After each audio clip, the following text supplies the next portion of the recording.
Hi this doctor Revathi. நம்ம இன்றைக்கி என்ன பார்க்க போகிறோம் அப்படின்னு பார்த்தீங்கன்னா, குதிகால் வலி யாருக்கெல்லாம் வரலான்னு பார்க்கலாம். ஃபர்ஸ்ட் வந்து பாடி ஓவர் வெயிட்டாக இருக்காங்க இல்லையா, அதாவது வெயிட் அதிகமாக இருக்கவங்களுக்கு, நல்ல குண்டாக இருக்கவங்களாம் ப்ரெஷர் பார்த்தீங்கன்னா பாதத்தில் அதிகமாக கொடுக்குற மாதிரி இருக்கும்.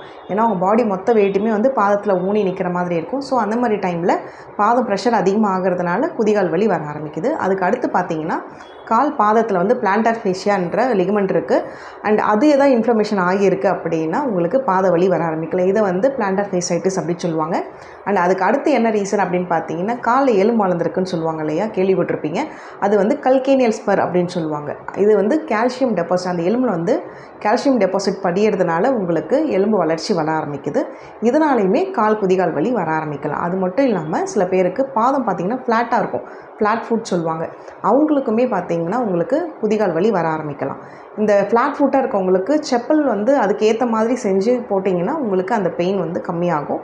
அதேமாதிரி வெயிட் அதிகமாக இருக்கவங்களுக்கு வெயிட் லாஸ் பண்ணிங்கன்னா அந்த ப்ரெஷர் படுறது வந்து குதிகாலில் கொஞ்சம் கம்மியாகும். அதனால் வலி குறைய ஆரம்பிக்கலாம். இதை தவிர்த்து இந்த கல்கேனியல் ஸ்பரோ இல்லை பிளான்டார் ஃபேஷைட்டிஸ் மாதிரி கண்டிஷன் இருக்குது அப்படின்னா நீங்கள் டாக்டரை போய் பாருங்கள். அவங்க ஃபிசிக்கல் எக்ஸாமினேஷன் பண்ணி கண்டுபிடிப்பாங்க. அதுக்கடுத்து வந்து கல்கேனியல் ஸ்பர் பொறுத்த வரைக்கும் எக்ஸ்ரேயில் தான் கண்டுபிடிச்சி சொல்ல முடியும். ஸோ அவங்க எக்ஸ்ரே ரெக்கமெண்ட் பண்ணுவாங்க. அதை எடுத்து பார்த்து கன்ஃபார்ம் பண்ணிவிட்டு அதுக்கு தேவையான மெடிக்கேஷன் நீங்கள் எடுத்திங்கனாலுமே உங்களுக்கு பெயின் வந்து கம்மியாகும்.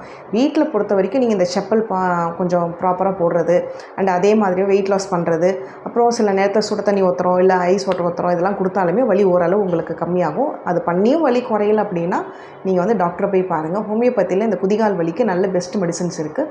நியர்பை ஹோமியோபதி டாக்டரை பாருங்கள். அவங்க உங்களுக்கு மெடிசன் ப்ரிஸ்கிரைப் பண்ணுவாங்க. வலி நல்லாவே பெட்டர் ஆகும். தேங்க்யூ.